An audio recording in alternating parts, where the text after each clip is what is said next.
느헤미야서 7장 1절에서 7절까지입니다. 이제 문짝을 달았습니다. 문지기도 있습니다. 문을 열 때 열고 문을 닫을 때 닫게 됩니다. 아침에 해가 뜰 때 문을 열고 해가 질 때에 통행을 금지시킵니다. 우리가 이 느헤미야에게서 배울 매우 중요한 한 가지 사실이 있습니다. 그것이 뭐냐면 그 공사에 참여한 사람도 중요하지만 그 공사에 참여하지 못한 사람들도 중요하다. 예를 들어서 성벽을 재건하고 여기는 우리가 재건했으니까 이 일에 참여하지 않은 사람은 이 성에서 다 나가라. 또 성 밖에 있는 사람 가운데 이 성을 재건하는데 협력을 하지 않은 사람에게 통행 제한을 둬가지고 이 성 안으로 들어오지 말라. 그렇게 했다면 어떻게 됐을까요? 그게 온전한 성벽 재건이었을까요? 자기들만의 성을 만들고 만 거예요. 주님의 이름으로 하는 일이랄지라도 자기들만의 성을 만드는 것은 좋은 것이 아닙니다. 하나님 나라가 되지 못합니다. 확장성이 없습니다. 그 성을 중심으로 그 지역을 다 품고 하나님의 나라를 만드는 일에 있어서는 한계가 있는 거예요. 우리 교회에 대해서 사람들이 많이 물어봐요. 목사님, 어떤 교회입니까? 그렇게 물어요. 그럼 제가 하는 얘기가 있습니다. 마당이 넓은 교회입니다. 좋은 집이 뭐겠어요? 자기들 사는 집은 그냥 으리으리하게 지어놓고 마당을 넓게 만들고 키보다 높게 담을 치고 사람 못 다니게 말뚝 박아놓고 누가 그걸 좋은 집이라고 하겠어요? 자기를 위한 집은 될 수 있으면 크게 만들지 않고 그리고 마당을 넓게 만들어서 담도 만들지 말고 누구든지 그 마당을 지나다녀도 좋고 누구든지 그 마당에 와서 놀다가도 좋고 쉬어가도 좋고 그래서 사람들은 생각하기를 이 집은 저 집 마당인데 우리 마당도 된다. 지역에서 교회가 그런 인상을 심어주지 못하면 교회는 그때부터 자기들만의 성벽을 쌓는 겁니다. 전도가 되겠습니까? 하나님 나라 확장이 가능하겠습니까? 교회는 우리들만의 성을 쌓는 데가 아니에요. 우리들만의 잔치를 벌이는 데가 아니에요. 그런 의미에서 저는 우리 교회는 크지 않지만 그래도 지역 활동에 열심히 참여하고 저도 대전시 회장을 하고 대전 변두리에 있는 교인들이지만 우리 지역을 넘어서 그리고 대한민국을 품고 기도하는 열려진 마음을 가진 사람들이 바로 우리 교회다. 우리 교회는 마당이 넓다. 그렇게 설명하면요 이렇게 얘기를 해요. 이 목사님 교회는 엄청나게 큰 교회네요. 그렇죠. 그게 큰 교회죠. 그러니까 오늘 7장 전체를 읽어보면 우리가 아는 이름이 없어요. 이 명단이 누구냐? 공을 세운 공신들 기록이 아닙니다. 성벽 재건에 참여하지 못한 사람들의 이름을 명예롭게 기록을 해놓은 거예요. 이 부분이 정말 감동스러운 겁니다. 여기에 있는 사람들은 이제 주로 스룹바벨을 중심으로 1차에 돌아왔던 사람들이에요. 스룹바벨은 유다의 마지막 왕이 두 왕이 있는데 여호야긴과 시드기야. 여호야긴 왕의 네 번째 손자인 스룹바벨이 42,000명이 좀 넘는 포로들이 좀 돌아왔어요. 이들이 돌아와서 보니까 예루살렘은 완전히 망한 거예요. 사람이 살 수가 없는 땅이에요. 성벽을 재건한다. 이건 꿈도 못 꿉니다. 왜? 가지고 나온 게 없어요. 다 돌아온 게 아닙니다. 벌써 70년 동안 바벨론에서 자리를 잡고 땅도 사고 거기서 자식도 낳고 자기 집도 짓고 이미 정착을 한 겁니다. 그런데 페르시아의 고레스 왕이 돌아가도 좋다고 하는 유대인은 돌아가라. 당신들은 이제부터 포로가 아니다. 고향에 가 살라.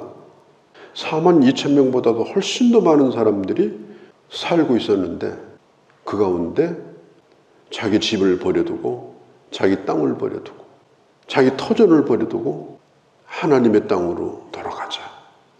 거의 맨몸으로. 그래서 그들이 돌아와가지고 예루살렘을 지킨 겁니다. 성을 재건한다는 꿈을 꿀 수도 없었어요. 너무너무 힘들어서. 그렇게 한 채 100여 년이 지나가게 된 것입니다. 그래도 그분들이 더 이상 잡초가 나지 않도록 풀도 뽑아주고 나름대로 자기들이 할 수 있는 일은 열심히 하면서 그것을 지킨 겁니다. 다만 예루살렘 성벽을 재건할 수 있는 여력이 그들에게 없었던 거예요. 그런 가운데 이 탁월한 리더였던 느헤미야가 돌아온 겁니다. 1차 때 온 사람들은 정착을 못하고 2차, 3차에 돌아온 사람들을 중심으로 느헤미야가 이 성벽을 재건한 거예요.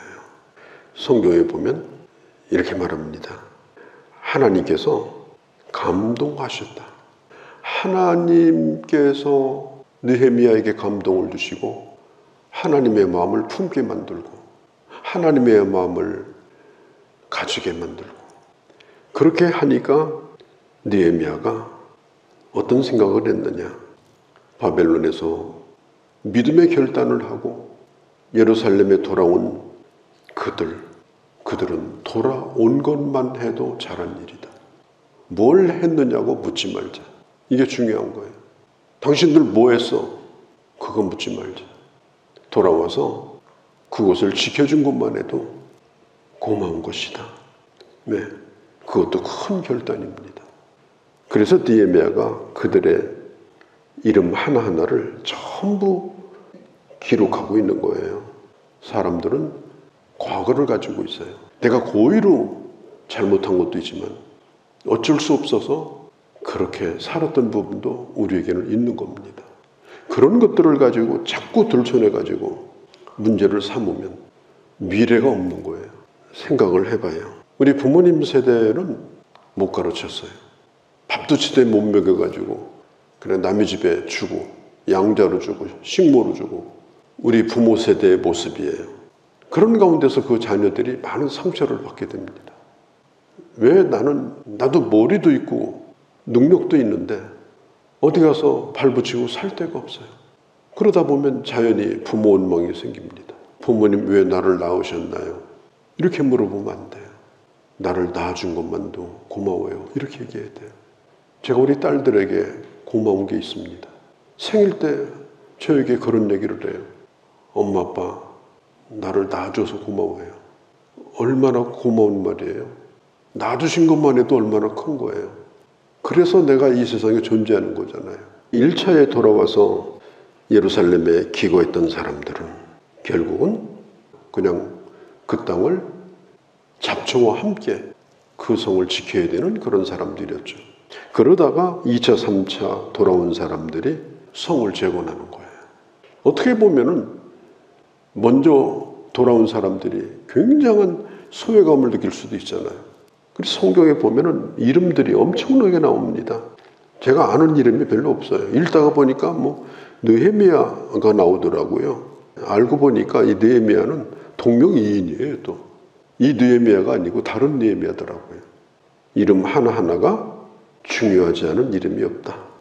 옛날에는 이름 짓는 것도 그냥 동네 이장님한테 맡겨가지고 이름 짓고 자기 자식 이름이 면사무소에 어떻게 올라가는지도 몰라.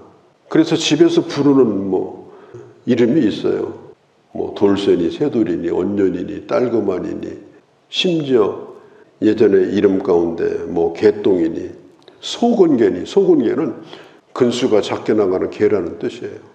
이게 무슨 얘기인가 하면 못 났으면 튀지 말고 그냥 개처럼 조용히 살면 인생은 평안할 거다. 그런 생각을 가지고 이름도 그렇게 지어놨어요. 그런데요, 저는 놀라운 사실 한 가지를 발견했어요. 여기 나오는 사람들은요, 이름이 다 있어요. 개똥이가 아니에요. 이 이름들이 어디서 지어졌느냐? 포로 생활할 때 바벨론에서 그의 부모들이 지어준 이름이에요. 저는 이것만 봐도 정말 감동입니다. 엘람, 높은 지대, sak두, 사랑스럽다, 삭게, 여호와는 기억하신다, 빈누야, 건축한다, 또 부베, 아버지는 자비롭다, 아스갓, 하나님은 강하시다, 아도이감, 주께서 높이셨다. 또 뭐 아단 여호와께서 영어롭게 하셨다. 하순 풍부하다. 하립, 이 하립이라는 이름도 나오는데요. 이 하립이라는 이름 뜻이 뭔지 아세요?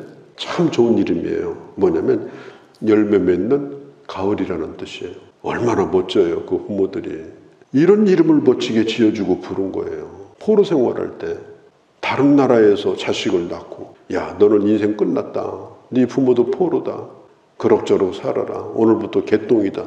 아니에요. 정말 훌륭하신 부모들입니다. 그런데 느헤미야가 그 이름을 다시 불러냅니다. 한 사람 한 사람의 이름이 다 소중하다는 거. 훌륭한 이름을 붙여줄 때는 부모의 마음이 있어요. 부모의 비전이 있어요. 그 이름을 어떻게 묻어둡니까? 참 이 느헤미야가 그런 면에서 아주 대단한 리더십을 가진 사람이에요. 한 사람 한 사람의 이름을 소중히 여깁니다. 그 이름의 뜻을 새겨봅니다.